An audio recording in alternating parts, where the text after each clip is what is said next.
যে কোনো সমস্যা হবে লোক ছাঁটাই করবে, কিন্তু কেন? তাদের তো অপরাধ আছে, এটা তো আমরা জানতে পারি। তাদের যে অপরাধ এটা তো আমরা জানা দরকার। এ শ্রমিক, আমি শ্রমিক, ও শ্রমিক, আমি শ্রমিক, ওর অপরাধ আছে। অপরাধ থাকলে ওর কাছে আমি যাবো না, অপরাধ না থাকলে ওকে বের করবো, আমি কি ছেড়ে দিব? আমরা একসাথে কাজ করি না, আমরা এক পরিবারের লোক। ওর অপরাধ ছাড়া ওকে বিনা অপরাধ চাকরি থেকে বরখাস্ত করা হবে, এটার জবাব দিতে হবে। হাইওয়েটা কিন্তু সম্পূর্ণ বন্ধ ছিল। আমাদের সেনাবাহিনীর ভাইরা এবং আমরা অনেক চেষ্টা করার পরে এই যে কিছুক্ষণ আগে হাইওয়েটা চালু করতে পেরেছি। এবং এই হাইওয়ে চালু করতে যে আমাদের সেনাবাহিনীর একজন কমিশন অফিসার সহ, আমাদের পুলিশের একজন এএসপি সহ, আমাদের সেনাবাহিনীর বেশ কয়েকজন সৈনিক এবং আমাদের বেশ কয়েকজন পুলিশ সদস্য গুরুতর আহত হয়েছেন। এবং আপনারা দেখেছেন আমি যে গাড়িটাতে করে এসেছি, আমার গাড়ি পর্যন্ত ভাঙচুর করা হয়েছে।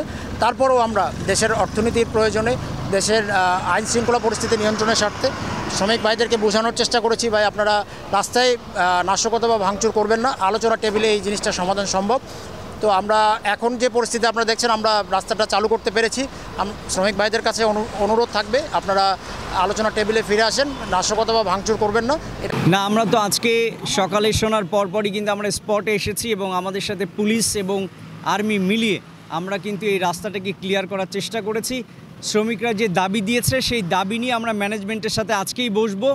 আমাদের শ্রমিকদের যারা প্রতিনিধি রয়েছে তাদেরকে সাথে নিয়ে আমরা এটা বসবো এবং এটা আলোচনার মাধ্যমে সমাধান করার চেষ্টা করব।